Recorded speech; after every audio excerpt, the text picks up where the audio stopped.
Good afternoon. Governor Cooper has declared June 19th, 2022 as Juneteenth Day.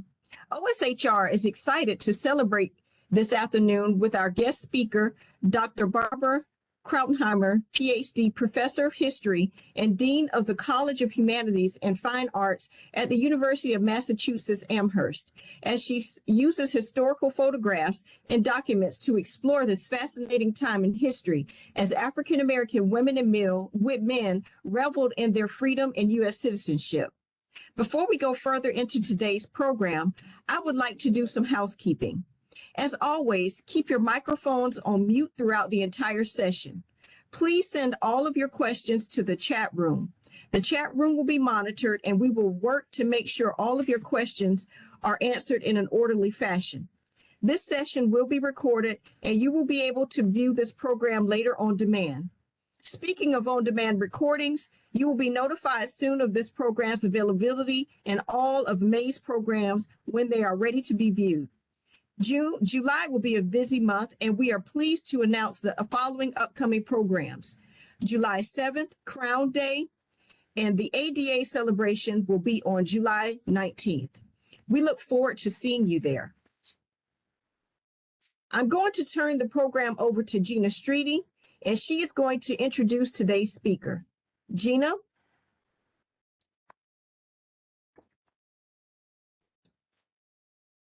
You have to bear with us. We're doing a little bit of musical chairs because of tech issues in my office, but I'm really delighted to introduce Barbara Krautenheimer. She's the Dean of the College of Humanities and Fine Arts at the University of Massachusetts Amherst, where she is also a professor of history. She's the author of multiple books, including Envisioning Emancipation, Black Americans and the End of Slavery, co-authored with Dr. Deborah Willis. This book received many accolades, most notably the 2013 NAACP Image Award for Outstanding Literary Work in Nonfiction. She is currently working on a book about enslaved women's efforts to liberate themselves during the era of the American Revolution, and I hope we can talk her into coming back and talking about that when that book is released. Her work has been profiled in major media outlets, including the New York Times and CNN. She is often interviewed by journalists and others to comment on issues related to African American life and history. In 2017, the Association of Black Women Historians awarded her the Lorraine A. Williams Leadership Award in recognition of her scholarship and work to create opportunities for Black women in higher education. Barbara has held numerous leadership positions in professional and community organizations. She was recently appointed to serve on the Massachusetts Commission on the 250th anniversary of the American Revolution. Barbara received a PhD in history from Princeton University, and she currently lives in Amherst, Massachusetts with her family and is a loyal fan of the UMass men's ice hockey team. Barbara, thank you so much. Good afternoon. Thank you for that lovely introduction, Gina. It's a pleasure to be with you, and I'm going to jump right into the presentation. I'll talk for about 25, 30 minutes or so at the most, and then we'll have plenty of time for questions and discussions afterwards. All right, so let's see. Oh, those are the covers of my books. No. Okay, so I need my slides, Wendy and Gina. I'm not sure. There we go. Perfect. Thank you. So I'd like to start when I talk about Juneteenth and African American history and the history of emancipation, of liberation from enslavement, with this picture. This is a photograph of a woman named Mrs. Sally Fickland. It was taken in 1947. She's looking at a signed copy of the Emancipation Proclamation. And Mrs. Fickland had been born into slavery, probably during the Civil War, in the early years of the Civil War. And so I always think it's a really powerful image to imagine what it was for her to have been born enslaved, right? To have been born legally defined as the property of somebody rather than legally defined as the child of her mother or father. Um, and what an experience this must have been for her to be in Washington, D.C. and see a copy of the Emancipation Proclamation. We are here, of course, today to talk about the history of Juneteenth. And we can think about Juneteenth as a meaningful historical moment, but also a really monumental symbolic moment in the history of African Americans' freedom struggle and struggle for citizenship and equality in the United States. And this, of course, is a struggle that dates all the way back to the American Revolution and earlier, as enslaved people of African descent, African-born people and their American-born descendants had been struggling to liberate themselves from enslavement from their earliest arrivals on the North American continent. By the time of the American Revolution and the creation of the United States, the idea of freedom rested on an understanding of the institution of slavery. That is, freedom was meaningful for Europeans and Euro-Americans precisely because they understood themselves as having the right to hold some people as slaves, right? To deny some people their freedom. And so it was that contrast that made freedom so valuable to Euro-Americans. Of course, what we know is that Africans and African Americans understood the value of freedom from their own historical experiences on the African continent and from understanding all too well the brutality and dehumanization inherent in the institution of slavery in the Americas. And so Juneteenth, June 19th, 1865, is a really important symbolic date in the country's history and in the history of the African American freedom fight, because it marks a moment when those American ideals of freedom were expanded to include approximately 4 million African American women, men, and children who had been held in slavery. So this is a copy here, this image is a copy of General Gordon Granger's General Orders Number 3, which is the document that's typically associated with Juneteenth.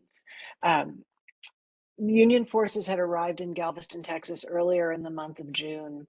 General Robert E. Lee had surrendered, right? The Confederacy had surrendered in April of 1865. Texas forces, soldiers in Texas continued to fight, right? Did not acknowledge the surrender, continued to fight. And so it's only when the Union forces arrive in substantial numbers in Texas to really confirm and enforce the end of the war and the abolition of slavery that Juneteenth becomes meaningful in that context. It's important, I think, to look at Granger's words carefully, because his declaration that the war was over and that the institution of slavery was now illegal didn't really signal a major change in the material circumstances or the economic lives or social lives of African Americans in Texas or anywhere else. While he says here, right, there's an absolute equality of personal rights and rights of property between former masters and slaves. He says, right, the connection between them becomes that of employer and hired labor. So the assumption, of course, is that Black people will now work for white people, right? That they won't become economically independent. They won't own their own lands, their own farms, their own businesses, but they'll still remain in a subordinate status to former slaveholders. Notice the document also says the freedmen, right, meaning people who have been freed from slavery, are advised to remain quietly at their present homes and work for wages. They are informed that they will not be allowed to collect at military posts, right? That means they can't congregate at the army outposts, and that they will not be supported in idleness there or elsewhere, meaning that the military won't provide rations or shelter. And so again, this assumption, right, that Black people should remain subordinate to and employed by white people, and that the Union Army is not going to work to disrupt those economic relationships or social hierarchies between white and Black people. So it's important to understand that slavery doesn't end in a single day with Juneteenth, and that racism doesn't end in a single day with Juneteenth. But again, that this is really a symbolic turning point. We know that African Americans in Texas greeted the news, right? They already knew, word had already spread to the West. But greeted the arrival of Union forces really with a sense of jubilee, right? Because the authorities to enforce the end of the war and enforce the end of slavery had finally arrived in Texas. And so it makes it really a day of jubilee. We can trace Juneteenth, the thinking about Juneteenth back to the Emancipation Proclamation, January 1st, 1863. The Emancipation Proclamation, I always like to remind people, didn't end slavery in the Confederacy, but it set the stage, right? It set the stage for the Civil War being a war to end slavery, rather than a war to preserve the Union, which was the initial goal of the war when it began in 1861. But it was the actions of enslaved people weeks after the war began, April and May of 1861, that start to change what the war is going to be about. Because almost as soon as the war begins in 1861, enslaved men and enslaved women take advantage of wartime chaos and disruption to escape from the farms and plantations where they are enslaved and make their way to Union military outposts.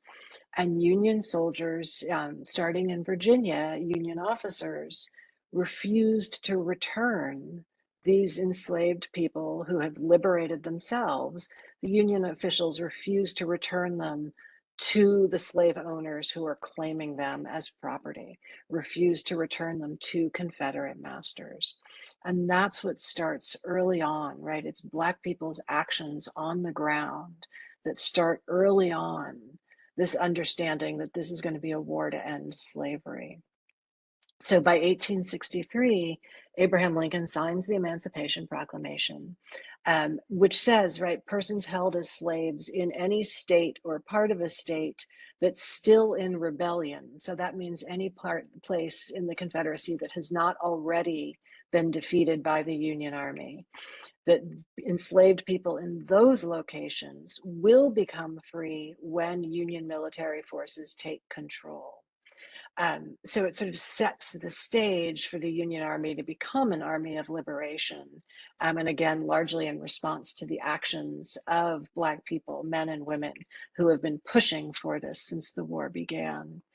The Emancipation Proclamation also allows for Black men to enlist in the Union Army and Navy. And prior to 1863, the Army had not accepted Black soldiers and sailors. Black men could work as laborers, but they couldn't enlist and fight for the Union, fight for their freedom, fight for their families' freedom. And the Emancipation Proclamation changes that and allows the enlistment of Black men. One of the things that we know is that from the beginning of the war, as I mentioned, enslaved people take advantage of the opportunity to liberate themselves. Women, men, and children escape to Union camps. And so this is one such camp in Virginia taken during the Civil War. And you can see children are lined up probably for their lessons. And we know that entire communities formed in these camps. People tried to reunite with loved ones that they'd been separated from by sale or separated from because of the war. African American men are now able to enlist after 1863. They enlist in all Black regiments. I'm from Massachusetts, which boasts the Massachusetts 54th Regiment, which was a famous all Black regiment. This is an image of photographic carte de visite. It's called sort of a postcard photo image of Lewis Douglass, who was one of Frederick Douglass's sons. And Frederick Douglass was a great recruiter and advocate for Black men to enlist in the Army, to fight for freedom, fight for their families, fight for their communities. And so we can see Juneteenth then in the context of this longer Civil War era fight for freedom, and to make freedom meaningful, right? Simply gaining legal freedom, as Granger's order suggests, didn't really change much about the expectations and space for Black people in American society. But it's through the actions of Black women and men pushing to make freedom meaningful, to make it substantial, that the ideas about freedom and what freedom looks like start to change. So African American interest in celebrating freedom and commitment to making freedom meaningful and to celebrating freedom actually predates Juneteenth, right? We think of Juneteenth as the big freedom celebration at the end of the Civil War with the abolition of slavery in the United States. But free Black communities from the 1840s and 1850s had been having freedom celebrations and emancipation celebrations across the United States, in the northern states, in the Midwestern territories, and even as far west as California. What were they celebrating? Because slavery is still legal in the United States until 1865. They were celebrating the emancipation of enslaved people in the British Caribbean colonies, which happened in August of 1833 to 34. So August was often a time for freedom celebrations for free Black communities. People would gather, they would celebrate the end of slavery in the British colonies. They would sometimes celebrate in January to celebrate the end of the transatlantic slave trade. Many people don't know that the United States Constitution actually addresses the transatlantic slave trade, not directly, but it bans the quote importation and migration of such persons, which is sort of a euphemistic way of saying captive and enslaved Africans and African Americans from other parts of the Americas. And that slave trade is banned as of January 1st, 1808. So January was often an important time for freedom celebrations in commemoration of the end of the slave trade. August was an important time for emancipation celebrations in commemoration of emancipation in the British Caribbean. So this is an event from a poster for an event in Worcester, Massachusetts. Commemorations like Juneteenth celebrations would often include political speeches by local leaders, prominent men, civic leaders and religious leaders. There would be prayers, there would be speeches about the importance of political engagement, the importance of education, and then there would be celebrations, music and food and games for children and socializing for adults. Frederick Douglass was a big proponent of emancipation celebrations across the Northeast. This is the house, this is obviously a photo of Frederick Douglass, and then a photo of the house where he lived in New Bedford, Massachusetts, which is right on the southern coast of Massachusetts. And this is the first place where he lived after he escaped from enslavement in Maryland in 1838. And he writes about an emancipation celebration that was held in New Bedford. And so I'll just read you a little bit to give you a sense of what the celebrations were like and what made Douglass so proud of them. He writes, this celebration, and so this is about a celebration in 1855. He writes, this celebration was the work of the colored citizens of New Bedford.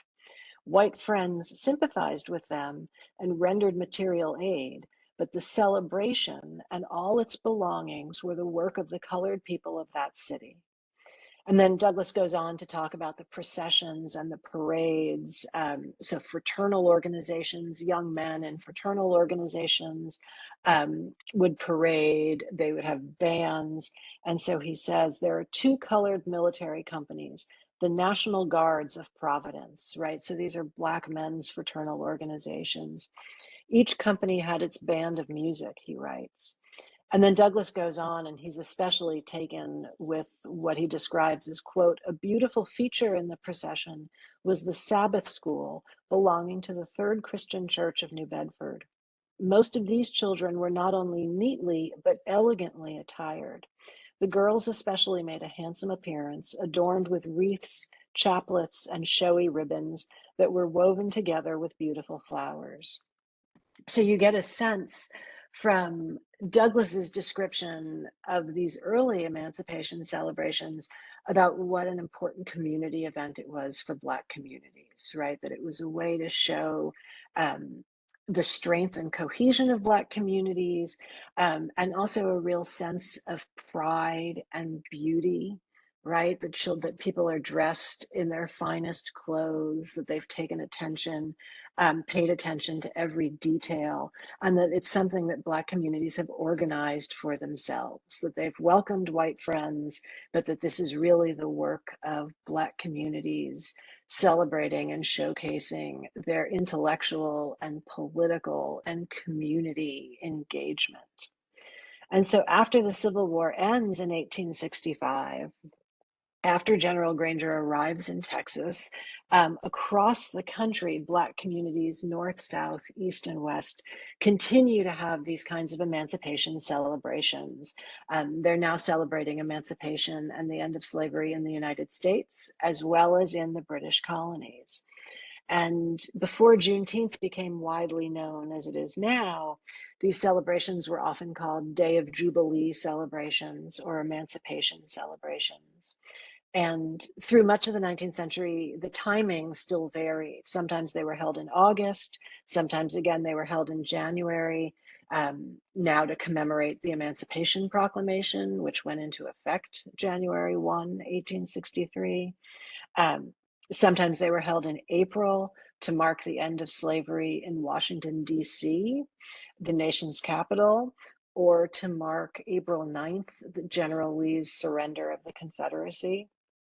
But no matter what time of year the emancipation celebrations were held, they all shared these similar features of parades, public speeches by leading figures on political and intellectual issues of the day, public speeches about the importance of Black communities continuing to fight for freedom and full citizenship, and then festivities, food, music, games, and socializing. By the 1870s and 1880s, these celebrations, the idea of Juneteenth and marking that June 19th date, started to spread beyond Texas to Louisiana, and even farther west to California, as Black people left the Texas and Louisiana sort of Gulf region and moved west to escape Klan violence, to find better economic and social opportunities. And so I'll show you some photographs now of some early Juneteenth celebrations. I don't know how, I hope the lighting is good enough that you can see this one. This is a community in Houston, which is where we can date some of the earliest Juneteenth celebrations. And what I hope you can see in this image is how beautifully dressed everybody is, right? Women are in their finest dresses. They have on jewelry. Men are in their suits. It really, again, was an opportunity to showcase the dignity and beauty and intellect of Black communities. Here's another picture of the Yates sisters. Let's see if I can remember to find their name. Martha and Pinky Yates. This is from 1908, so the early 20th century. And you can see that they're wearing hats that are beautifully decorated with flowers. Their buggy here, you can see the wheels are decorated with flowers.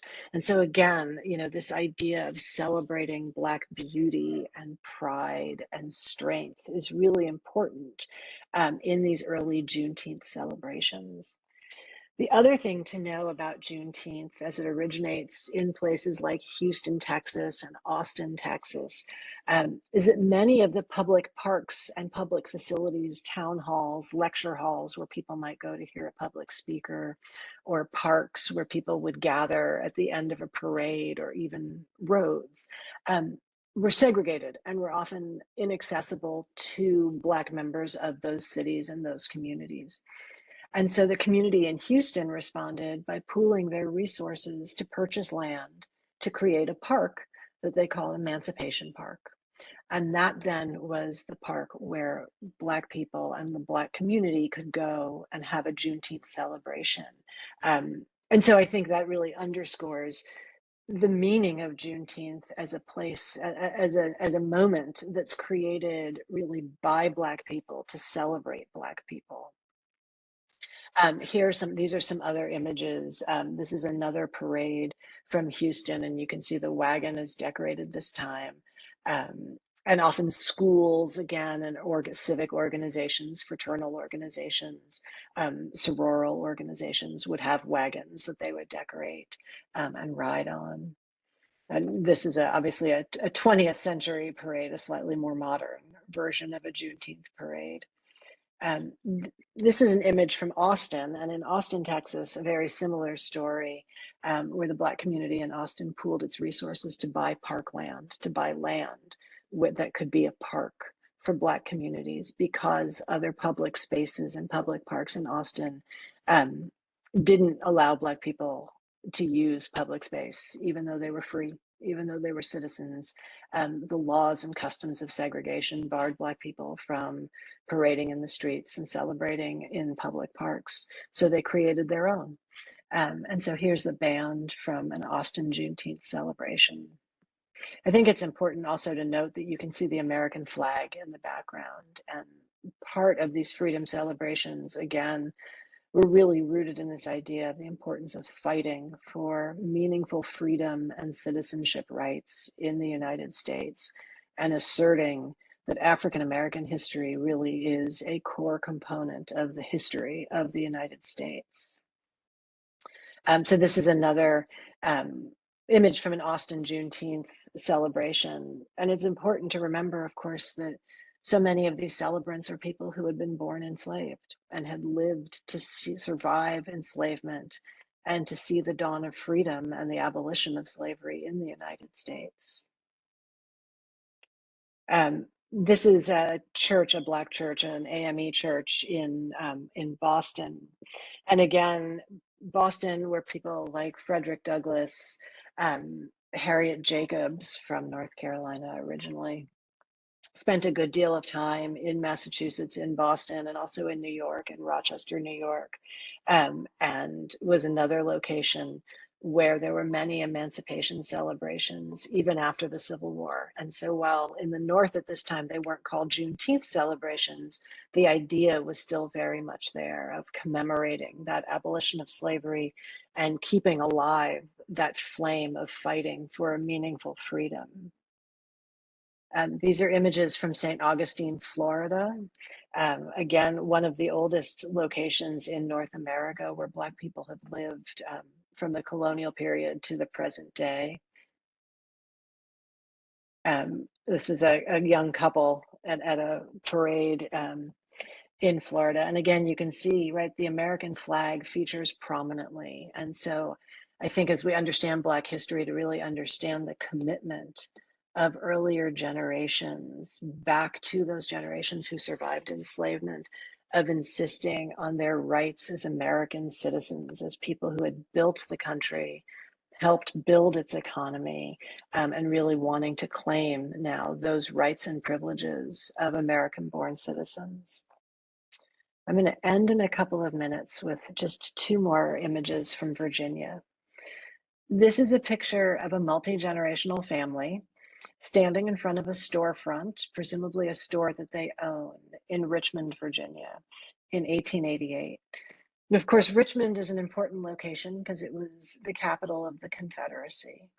And here we have a multi-generational family, which means that we have people who were old enough in 1808 that they had been born enslaved, that they had survived enslavement, and now had lived to a point where instead of being owned as someone else's property, they were property owners themselves, right? Owning this storefront.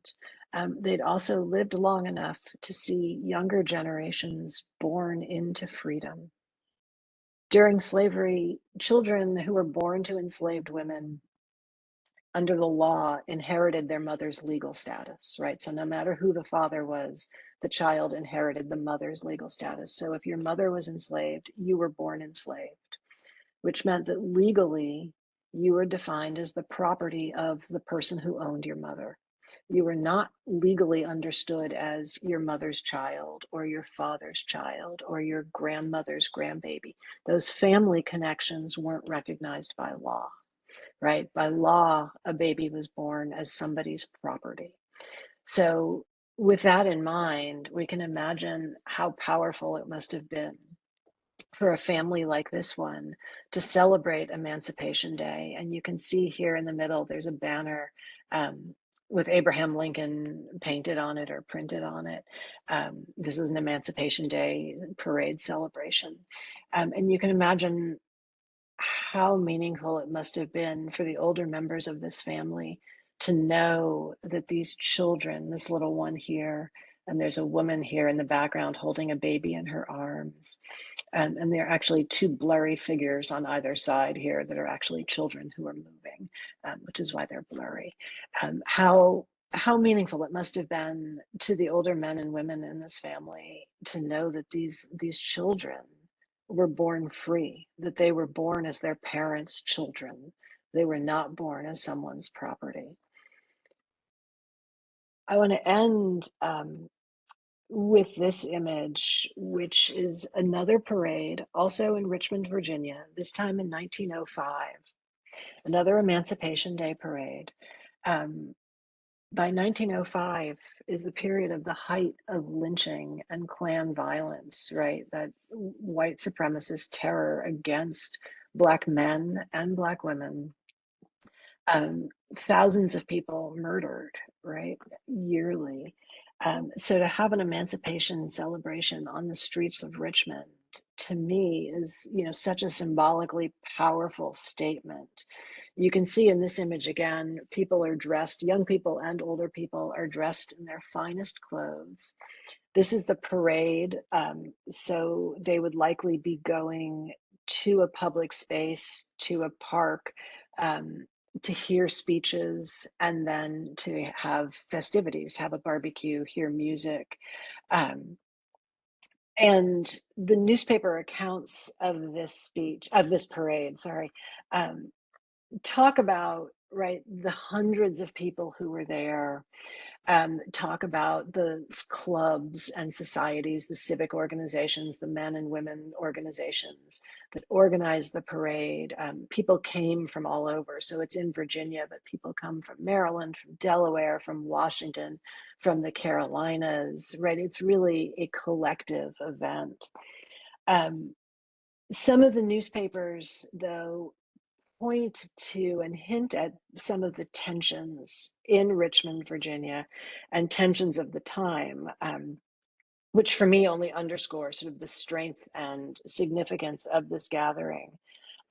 One newspaper, a white newspaper, writes and describes old men, quote, with antebellum beards, which I guess means, you know, big gray beards, with antebellum beards, marched beside people of the younger generation, cooks, waiters, porters, washerwomen, and barbers, knocked off from work to join in the festivities, incidental to the celebration of the day that really marks the fall of Richmond rather than emancipation. And so you can see, right, in that quote, this one, an understanding of the kinds of jobs that are open to young Black people and old Black people, service professions, right, cooks, waiters, porters, washerwomen, and this idea that they knocked off from work, you know, that somehow this was all just, you know, kind of a casual getting out of work day for a celebration that marked the end of the Confederacy rather than emancipation. So a really kind of dismissive and derogatory depiction of the parade. But I think if we read between the lines, right, we can see that people, no matter their circumstances in life, no matter how their wealth or lack of wealth, we're all committed to showing up as part of this community event, right? And so washerwomen, women probably of meager means, turned out. You know, we know that Black barbers were so important and occupied central roles in their communities. And so we might think of them as, you know, community leaders and pillars of their communities, and that everybody came together. The other interesting thing about this this day in particular, you can see the streetcar back here, right? And you can see the whole big parade and crowd of hundreds of people here. And there was no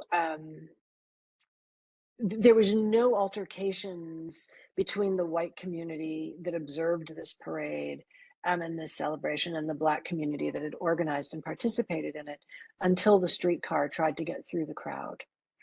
And a moment of tension erupts on this day around this streetcar trying to get through the crowd, because the crowd won't part to let the streetcar through. And part of the reason the crowd won't part to let the streetcar through. So this is 1905, remember. In 1904, the streetcar company had approved allowing its conductors and motormen to carry guns to enforce segregation on the streetcars, right? And to use force if necessary to enforce segregation. And so the Black community in Richmond had started a boycott of this streetcar the previous year, the streetcar company in 1904. So by the time we get to the spring of 1905 for this parade and the streetcar wants to get through, the Black community won't part, right? The crowd won't make way for the streetcar to get through. And so a bit of a tussle ensues, and the police are called, and one man, one African-American man is arrested. But the streetcar still can't get through. And then the next year, the Virginia General Assembly actually passes a law requiring segregation on public transportation. But so this whole story for me is really an important way, again, to think about and understand the history of Juneteenth, right? As one important moment in a much longer history of a freedom struggle, right? A much longer history of celebrations of Black dignity and Black pride and beauty, and also a long history of fighting to make freedom meaningful. So when I think about Juneteenth today, and people have asked me recently about, you know, what do you think about the commercialization of Juneteenth? For me, at least, right, what I come back to about Juneteenth is really understanding this as this moment when it's perfectly clear that slavery will end in the United States. Right, the 13th Amendment abolishing slavery is ratified by the states in December of 1865. Congress passes it in January, and then the states ratify it by December. And so that Juneteenth really marks this moment in that summer of 1865, when it is clear that those ideals of freedom and citizenship, right, have been granted now to 4 million formerly enslaved people who have been and will continue for generations fighting to make that freedom really meaningful, to give it real meaning and substance in their lives and the lives of future generations. So I'm going to stop there. Wendy or Gina, I don't know how to stop the slides, however. And then we have time for questions.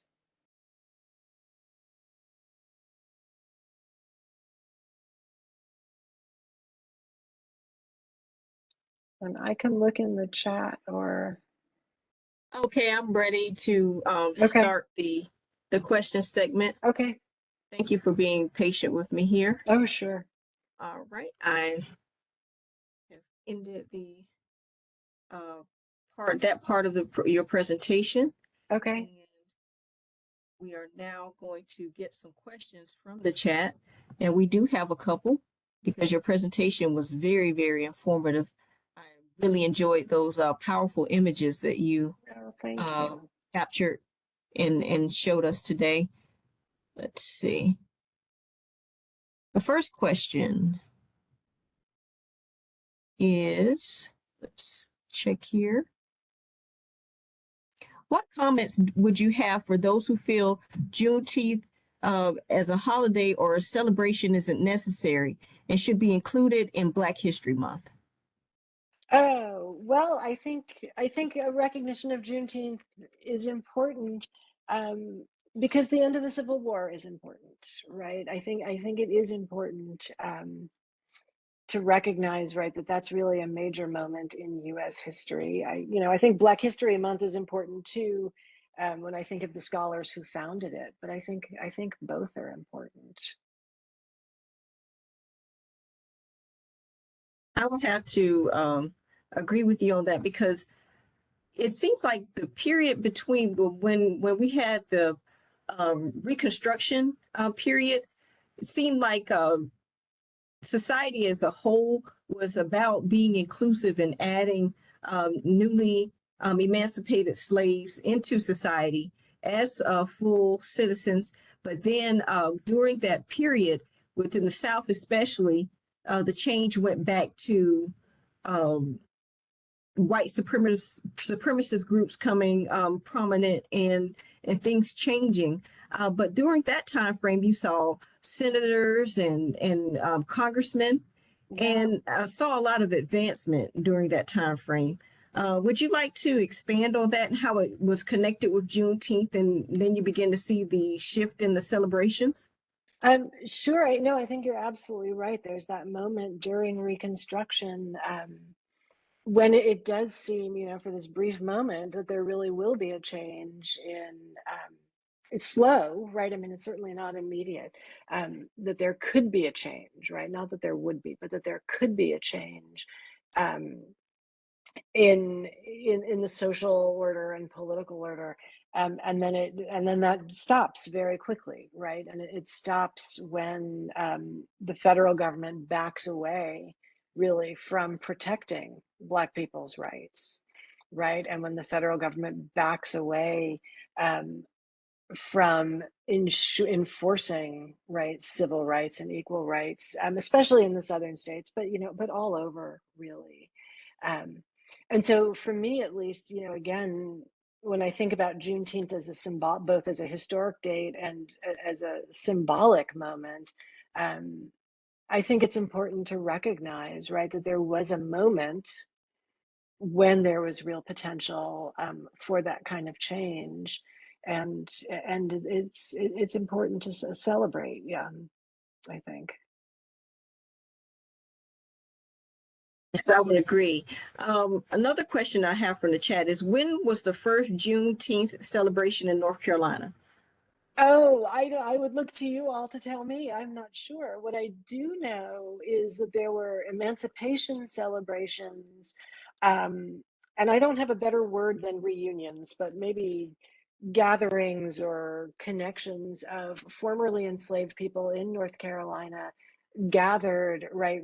I mean, almost reunions, right? Came together for community, um, to mark their emancipation and commemorate emancipation. I've seen examples from the late, from let's say the 1880s through the 1940s. I'm not sure when in North Carolina folks started, calling these events specifically Juneteenth rather than emancipation celebrations. But certainly there's evidence, going back to the end of the 19th century. Thank you. And I have another question, and they're starting to roll in here into the chat. Let's see. A lot of work has been done to make this holiday possible and reflective of Frederick Douglass's observations and yours with regards to the beauty, pride, and strength of the Black community. How do you feel about the already evident shift to commercialize it and make it less about Juneteenth history and more about having fun and getting time off from work? And how do we counter it? Yeah, that's a tough one. The historian in me feels like it's really important, of course, that people take the opportunity to learn a little bit about the history. I do think, though, that the history involves community celebration, right? And enjoyment of community, right? And enjoying the people in your life, in your church, in your school, in your town.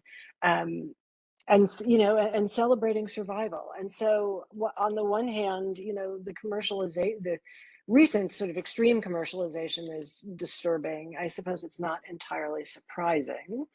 um, I feel like there's space for both, right? That there's space for community socializing and celebration, and space for reflection and learning and organizing, right? That maybe the socializing will become the start of organizing movements.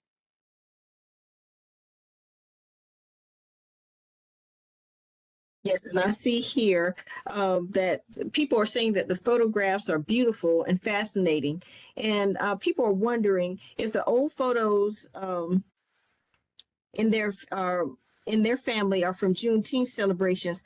How um, how do you find these photos and confirm that they were from Juneteenth? And what advice would you have for anyone who has old photos, and is there someone collecting photos or copies of them for documentation? Because they feel like this is a part of history that people need to see in images, and they just want to say thank you for a great presentation. Oh, thank you. So first of all, I would say talk to your relatives. If there is anybody older than you in your family who knows about those photographs, talk to those people and write that down. Local libraries and historical societies can sometimes be good sources of information. Um, there is, there is an organization, and I am just blanking on it, but I will look it up and send it to Gina, and then maybe she can share it with people. There's a guy I know who runs like a family history diaspora event where he invites people to share and upload copies of their family photos and tell their stories, sort of as a collective history, collective community history. I'll see if I can find that, and I'll email that information to you.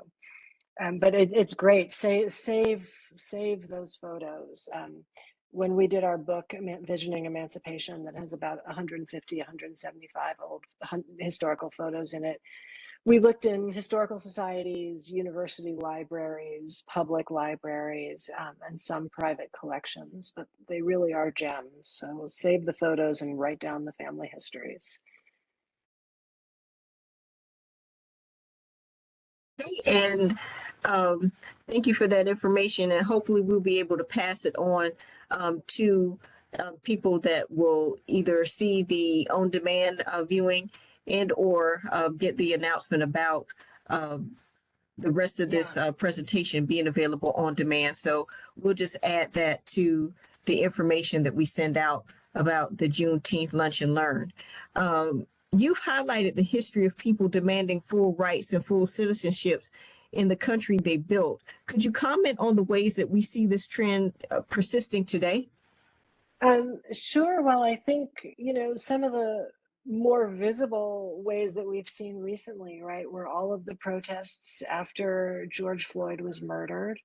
Um, I think Reverend Barber's Poor People's Campaign, Adam, is another way that we see, people really organizing and insisting still on a meaningful freedom and meaningful citizenship. And I hope the history persists, right? So much has changed and so much hasn't changed.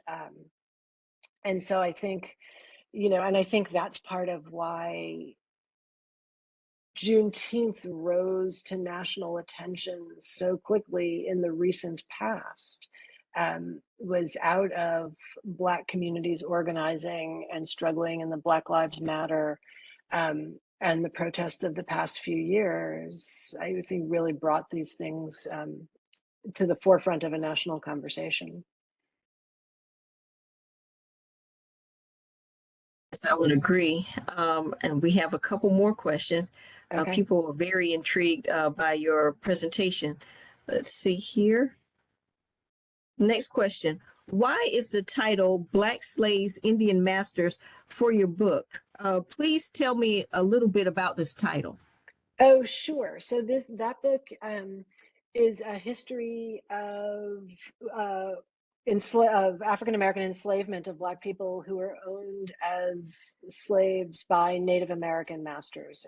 In my case, I wrote about the Choctaw and Chickasaw nations, both before Indian removal, so when they were in Mississippi, and then after the nations were dispossessed of their land and forced west to the area that becomes Oklahoma. So it's a history of slavery, but in a somewhat different Southern context of looking at Black slavery in Native American nations. And speaking of your books, where can we get copies or purchase copies of your book? They should be on, I should say, go to your local bookseller, don't go to Amazon, but I will also say you certainly can find them on Amazon. But, you know, if there are local bookstores in your communities, they can also order them. They're both still in print, and I think Black Slaves, Indian Masters is set to become an audiobook. If it's not already out as an audiobook, it will be out soon as an audiobook. Okay, and there's a lot of history on lynchings in American history, and they find it interesting in the juxtaposition of this history. They want to know about the history of lynching, and can you speak on that? Oh my gosh. Well, that's a huge, huge topic. What I will say about the history of lynching is that we see this rise of, you know, clan violence and real terror directed against Black people, again, across the country, primarily in the South, but not exclusively. And it's usually, especially from the late 19th century into the 20th century, um, directed at people, Black people who are perceived as disturbing a social order that is premised on Black subordination and inferiority. So whether it's Black men who acquire property, whether it's Black men and women who are trying to vote, right, to exercise their right to vote in circumstances where they have been denied the right to vote. Whether it's people who are, I mean, we think about Emmett Till, right? Whether it's a child who's being perceived as, you know, not being respectful and deferential and subordinate enough. Um, so, you know, and so I think that is a sort of broad brush explanation of why we see lynchings. Ida B, you know, if you read anything about Ida B. Wells, um, she dedicated her career as a journalist and activist to exposing the lies about lynching, right? The lies that it was because Black men had assaulted white women. And she says, you know, there was never really any evidence about that this was about terrorizing Black people who were trying to make freedom and citizenship meaningful for themselves.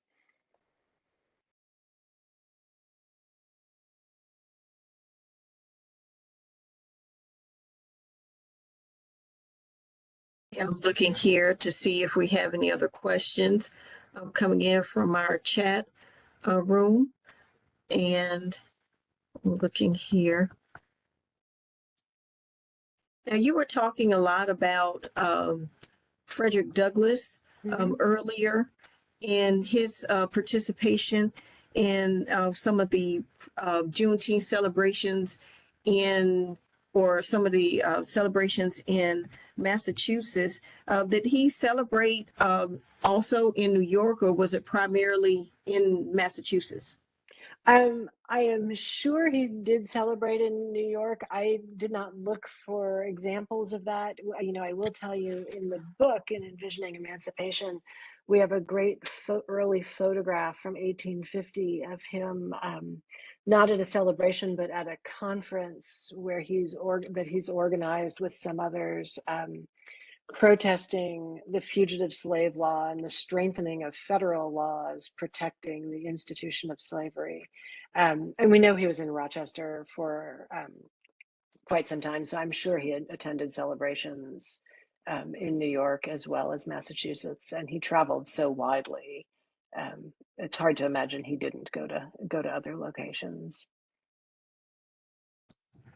Yes, and to answer one of the questions that we had earlier about the first Juneteenth Oh, celebration yeah.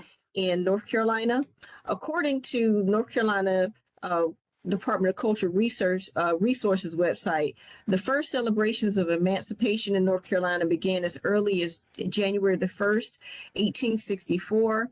But they did not see a specific reference to Juneteenth celebrations in the documentation. There is evidence of celebrations in the 1990s in the Greensboro and Winston-Salem area.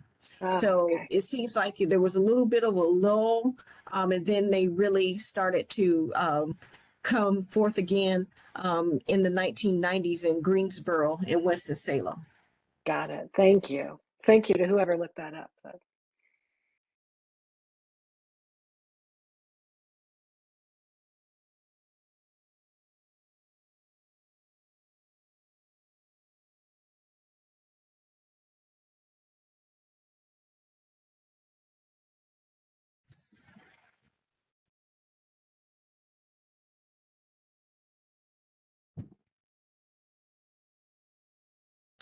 One thing I noticed about and you made comments about it as well, is how you can see the stark difference between um, pictures of newly emancipated slaves.